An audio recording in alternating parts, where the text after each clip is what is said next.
Online classes में सभी का स्वागत। सेकेंड ईयर AHDP के स्टूडेंट्स, आज मेडिसिन में कल हमने सिम्टम के बारे में देखा था। हमने पढ़ा ईटियोलॉजी क्या है, डायग्नोज क्या है, प्रोग्नोसिस क्या है और सिम्टम क्या है। आज हम पढ़ेंगे कि उपचार जो हैं वो कितनी तरह के हैं। उपचार यानी कि जिसके कहते हैं थेरेपेटिक्स, उपचारात्मक, ये भी इसके भी प्रकार हैं। इसमें बीमार पशु को देखना तथा औषध शास्त्र का उपयोग करते हुए, देखिए फार्माकोलॉजी का उपयोग करते हुए, अपनी तरफ से नहीं, जो फार्माकोलॉजी में एक्चुअल डोज बताई है, जो एक्चुअल में फार्माकोलॉजी, आप अभी मेरे ख्याल से अभी लेक्चर नहीं हुआ फार्माकोलॉजी का आपका, तो आपका सेकेंड ईयर में फार्माकोलॉजी भी एक सब्जेक्ट है, इसको हम पढ़ेंगे तब आपके ये पूरा समझ में आ जाएगा। तो इसमें औषध शास्त्र का उपयोग करते हुए किसी बीमारी के उपचार करने की क्रिया को थेरेपेटिक्स कहते हैं। यह निम्न प्रकार की होती है।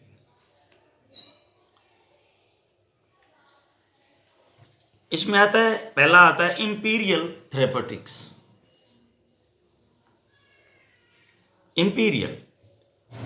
इंपीरियल का मतलब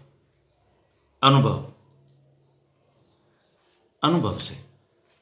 यह वह पद्धति है जिसके अंदर व्यक्ति दवा अपने अनुभव के आधार पर देता है। अर्थात पशु के उपचार में जो दवा औषधि दी जाती है वह न तो रोग की पैथोलॉजी के आधार पर दी जाती है, पैथोलॉजी भी मैंने समझाया था लेकिन आगे आप और अच्छी तरह से पढ़ोगे, न ही औषध शास्त्र के सिद्धांतों के आधार पर दी जाती है।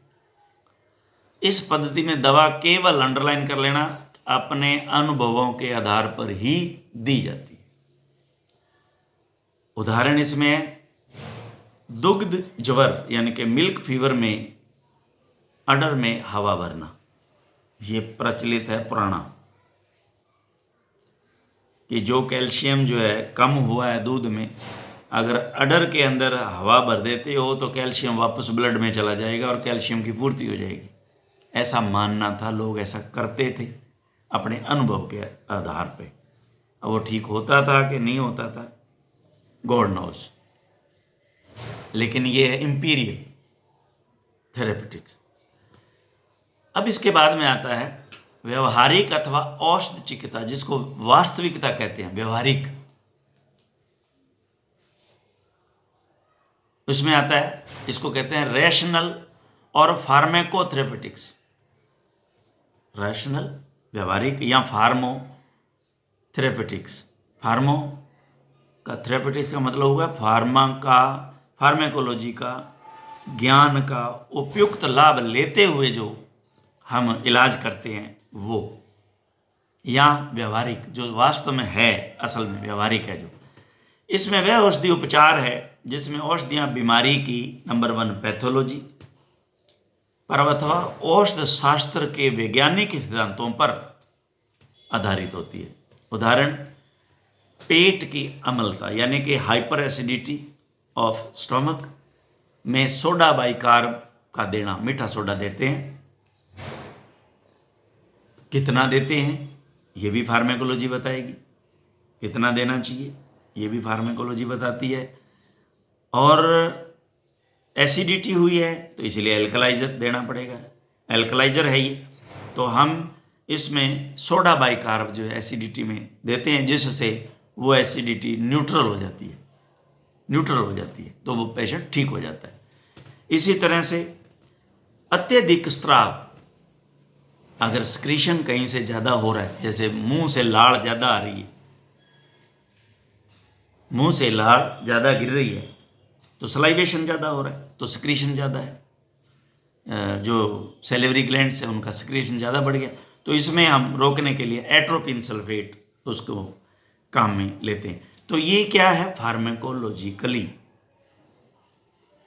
फार्मेको को देख के, फार्मेकोलॉजी के आधार पे जो है वो ये ट्रीटमेंट है, यही वास्तविक है, व्यवहारिक है, यही सही ट्रीटमेंट है। इसके बाद में आती है स्पेसिफिक थेरेपेटिक, विशेषीकृत चिकित्सा। अब ये कुछ विशेष बीमारियों में काम में आएगी तो विशेषीकृत होगी। या कीमोथेरेपी, यह एक व्यवहारिक रैशनल चिकित्सा है, यह व्यवहारिक है, इसमें कोई वो नहीं है, अलग है, लेकिन इसमें औषधि सीधे डायरेक्ट रोग के कारण पर असर करती है। अतः यह औषधि रोग विशेष के लिए ही होती है। उदाहरण, गाय के लिए नेजल ग्रेनुलोमा में, नेजल ग्रेनुलोमा, नाक के अंदर एक गांठ हो जाती है, नेजल ग्रेनुलोमा, तो उसमें से बार बार जो है वो ब्लड आता रहता है, खून रसता रहता है नाक में से, तो ये वो बीमारी होती है नेजल ग्रेनुलोमा। तो इसमें टार्टारेमेटिक की डोज जो है वो उपयुक्त है और देने से वो ठीक हो जाता है। इसी तरह से सर्रा में नागानोल देते हैं, एंट्रीपोल देते हैं, तो ये स्पेसिफिक ड्रग हैं सर्रा की, और वो नेजल ग्रेनुलोमा की। तो जहाँ स्पेसिफिक ऐसी चिकित्सा हो जो उस डायरेक्ट उस रोग पे ही काम करती है, तो ये हो गया स्पेसिफिक थेरेपेटिक या कीमोथेरेपी या विशेषीकृत चिकित्सा। इसमें आता है सांत्वना या संतुष्टि औषध उपचार।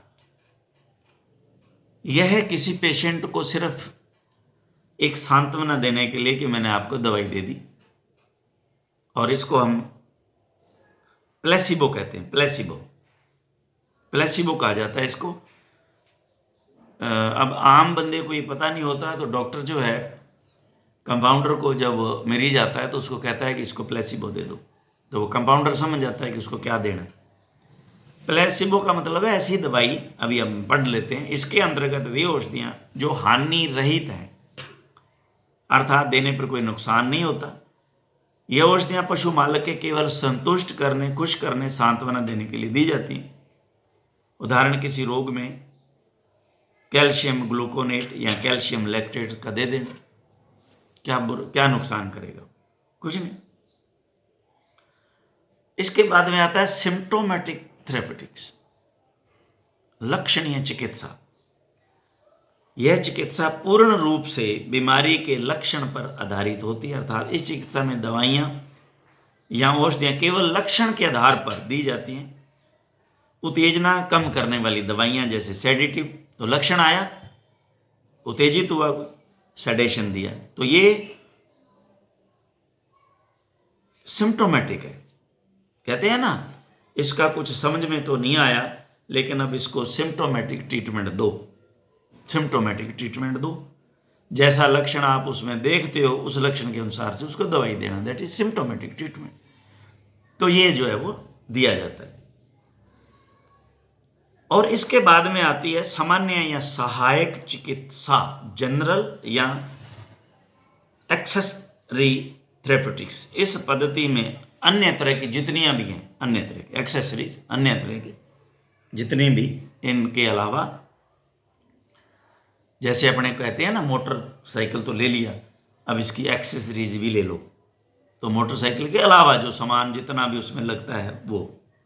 इसी तरह से इन ट्रीटमेंट के अलावा, ये जो नजर आ रहे, इनके अलावा जो और जो ट्रीटमेंट हैं वो सारे एक्सेसरी थेरेपेटिक्स में आते हैं, एक्सेसरी या जनरल में आते हैं। इस पद्धति में रोग का उपचार बिना औषधि दिए किया जाता है, जैसे यांत्रिक उपचार, मैकेनिकल थेरेपी, तेल व मल्लम आदि की मालिश तथा कसरत करना, ये यांत्रिक है।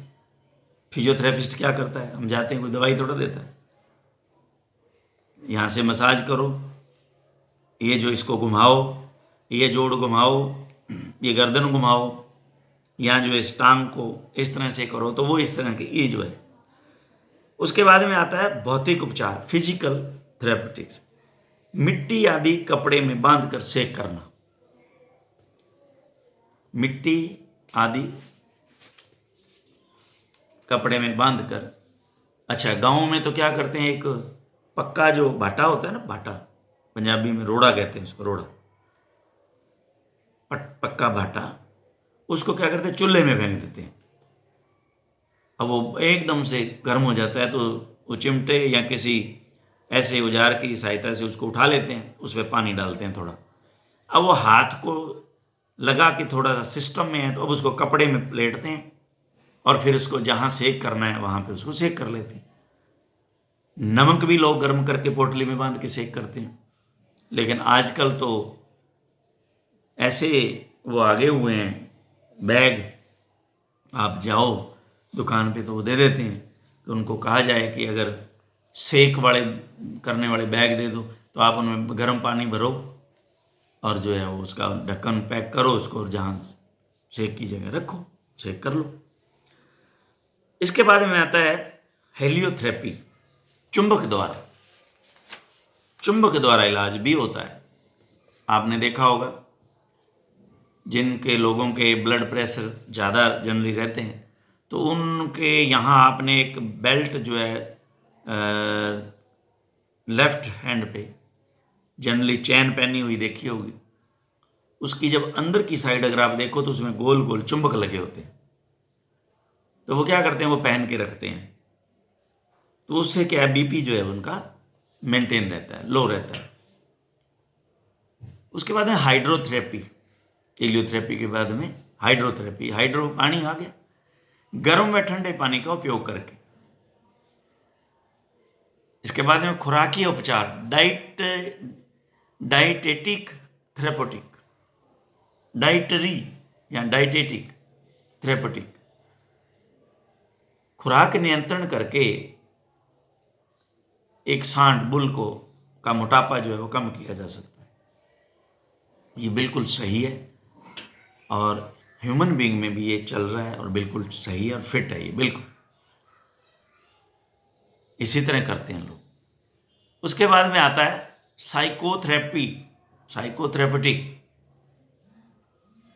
मस्तिष्क की बीमारी में हिप्नोटिज्म द्वारा, जब आप साइकोथेरेपिस्ट के पास जाते हो तो हिप्नोटाइज करता है वो, और हिप्नोटिज्म के द्वारा वो मस्तिष्क की बीमारी का इलाज करता है।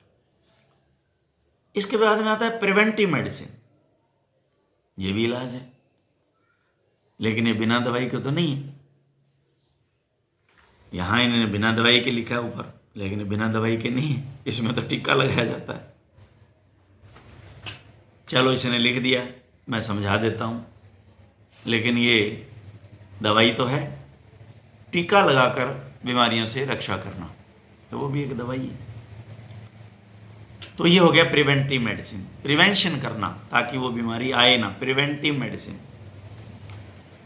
इसमें मेडिसिन नाम दे दिया और इसने लिखा है दवाई की आवश्यकता नहीं। चलिए खैर, अब आता है इसमें सिकुली। सिकुली कहते हैं, सिकुली आप इसको यूं समझ लें कि बीमारी आई, बीमारी तो चली गई, लेकिन कुछ वो शरीर में छोड़ गई साइड इफेक्ट, वो जो छोड़ गई उसी को ही आप समझो कि ये सिकुली है। पशु को किसी रोग के होने के पश्चात अथवा उसके परिणाम स्वरूप होने वाली विकृत दशा, जो विकृत दशा हुई ना, अनुगम, अनुप्रभाव, अन्य प्रभाव, रोगों उपरांत विकार को सिकुली कहते हैं। जो रह जाए, अब रह गया उस बीमारी का ठप्पा, यूं समझ लो, तो वो हो गया। तो कहते हैं कि ये गाय क्यों हाँफ रही है, ये गाय क्यों हाँफ रही है। वो डॉक्टर के पास जाता है, दवा, अगर डॉक्टर अगर अच्छा एक्सपीरियंस होल्डर है, आपने देखा होगा कई गायें जो है वो बड़ा गर्मियों में आते हैं, हाँफती है जी, तो हम उनसे पूछते हैं कि क्या इसको कभी फुट एंड माउथ डिजीज हुआ था, मुंह खुर हुआ था। वो कहता हाँ जी मुंह खुर तो हुआ था। तो ये मुंह खुर जो हुआ था उसकी जो लंग्स पे इफेक्ट आया, ये उसकी सिकुली है, वही सिकुली है इसकी। उसमें बहुत दिक्कत आएगी, बहुत मुश्किल है। गाय में, भैंसों में ब्रुसेलोसिस रोग के बाद आर्थराइटिस, हाइग्रोमा का होना। जब गाय में ब्रुसेलोसिस या भैंस में ब्रुसेलोसिस हो जाती है तो जनरली क्या होता है, ये जो उसके घुटने होते हैं वहां पे इस तरह की जो बड़ी एक गांठ सी बन जाती है, हाइग्रोमा हो जाता है, तो ये उसकी सिकुली है। कुत्तों में डिस्टेंपर के बाद कोरिया का होना। कोरिया क्या है देखिए, डिस्टेंपर एक बीमारी है, आगे अपने डॉग की डिजीजेज में अच्छी तरह हम पढ़ेंगे उसको। अच्छा, डॉग अगर उसको डिस्टेंपर हो गया तो फिर क्या है, वो कोरिया उसको हो जाता है।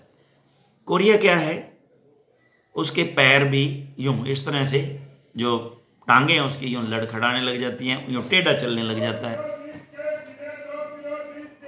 और इसको कोरिया क्यों लिया, कोरियाई डांस इस तरह का होता है। कोरियाई डांस जो है ना, उसके नाम पे ये सिम्टम रखा हुआ है, बिल्कुल सेम होता है। तो इसलिए कोरिया का होना यानी कि उस लक्षण का होना इस तरह का, वो यूं लगता है जैसे ये कुत्ता डांस करते हुए जा रहा है। आप समझ गए होंगे, ये सिम्टम है कोरिया। और ये डिस्टेंपर की ये सिम्टम क्या है, सिकुली है। और ये जो सिकुली आ गई, ट्रीटमेंट बहुत बहुत दिक्कत भरा। तो इसको हम यानी प्रस्तुति आ जाना बीमारी के बाद में, दैट इज कॉल्ड एज सिकुली। तो डॉक्टर पूछता है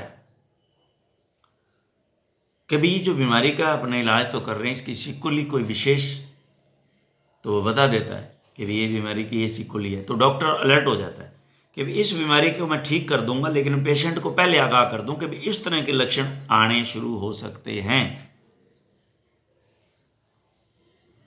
अच्छा, कुछ में होते हैं कुछ में नहीं होते। जैसे एफएमडी में ऐसा नहीं कि सारी गायें हाँफने लग जाती हैं, ऐसा नहीं है। कुछ गायों में मैंने फील्ड में देखा है, कुछ गायों में ये इसकी सिकुली इस तरह से आती है। अब है हमारे पास ये जो डेथ, मौत किसको कहते हैं, व्हाट इज डेथ। मौत जो है वो क्या होती है, हृदय की गति अथवा शरीर के सभी प्राणभूत कार्यों के रुक जाने की स्थिति ही मृत्यु कहलाती है।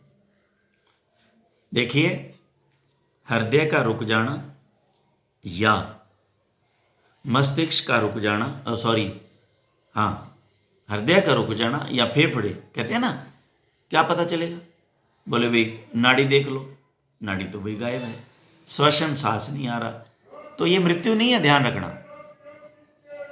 नो, इसको नहीं। अब उसने देखी सभी प्राणभूत कार्यों, क्योंकि प्राणभूत कार्य तो सेल में भी चल रहा है। जब तक प्राणी की सोमैटिक डेथ नहीं हो जाती तब तक उसको डेथ नहीं कहते। तो ये ध्यान रखना, हृदय की गति अथवा शरीर के सभी प्राणभूत कार्यों के रुक जाने की स्थिति, इसमें साथ में जोड़ा है इसने, क्योंकि कई बार हृदय की गति रुक जाती है और ऐसा कारण बनता है वो चल पड़ती। आपने देखा होगा कि भाई डेथ हो गई थी, घंटे बाद में क्या है, जैसे ही उसको 2 घंटे बाद में नहलाने लगे या ले जाने लगे तो वो तो उठ के बैठ गया। सोमैटिक डेथ उसकी नहीं हुई थी। सभी तरह की प्राणभूत क्रियाएं उसकी नहीं रुकी थी, ये 1 या 2 तरह की विशेष थी, वो रुक गई थी। तो इसको आप ध्यान रखें। यह प्राय किसी भी जीव में हार्ट फेल अथवा श्वसन क्रिया फेल होने के कारण होती है। इसके लक्षण निम्न है, एकदम से नहीं है ना, हार्ट फेल हो गया और श्वसन क्रिया फेल हो गई। मैंने श्वसन क्रिया भी चलते देखी है और हार्ट को भी चलते देखा है। उसके बाद में किसी तरह से कोई पंप किया जाता है, कोई इंजेक्शन दिया जाता है, तो वो फिर वापस लौट आता है, सांस भी लौट आता है, हृदय गति भी लौट आती है। तो इसमें क्रिया फेल होने के कारण इसके लक्षण है, हृदय की गतिविधियां अर्थात हृदय बीट धड़कना बंद हो जाता है, श्वास क्रिया पूर्ण रूप से बंद हो जाता है, शरीर ठंडा। ये देखिए, ये एक लक्षण, शरीर ठंडा पड़ने लग जाता है। बाह्य संवेदनाओं का कोई असर नहीं होना, एहसास नहीं होना, शरीर की मांसपेशियां अकड़ने लगती हैं, राइगर मोर्टिस उत्पन्न होने लगती है, ये इसके पूर्ण लक्षण हैं। अभी आप इसको और ध्यान से इसको पढ़ें और समझें इसको कि कई बार हम हार्ट रुकने को और श्वसन क्रिया रुक जाने को ही डेथ मान लेते हैं। डॉक्टर चेक करके भी बता देता है घर ले जाओ, ले जाते हैं, उसके बाद में भी वो खड़ा हो जाता है, उसके बाद में बैठ जाता है उठ के। तो क्रिया क्या हुई? क्योंकि अभी तक शरीर ठंडा नहीं पड़ा और सभी की सभी क्रियाएं जो सेल में चल रही थी वो भी बंद नहीं हुई। क्यों? तभी ठंडा हो पड़ेगा शरीर। और अब क्या हुआ? बाय द वे जो है वो हार्ट काम कर गया, कर जाता है। कोई मेडिसिन ऐसी भी है जो कई बार काम कर जाती है। तो अगर ऐसे जो है वो कई देखे हैं हमने, इसलिए इस पूरी बात को लिखना बड़ा ज़रूरी है डेथ के विषय में। तो आज हमने ये जो चैप्टर है हमारा नंबर 1, एक चैप्टर इसका मेडिसिन का आज हमारा कंप्लीट होता है। अब आगे हम देखेंगे कि बीमार पशु के और स्वस्थ पशु के क्या लक्षण होते हैं। ये हम इसको नेक्स्ट चैप्टर है तो इसलिए बाद में इसको स्टार्ट करेंगे। नेक्स्ट लेक्चर में हम इसको कंप्लीट करेंगे। Thank you very much.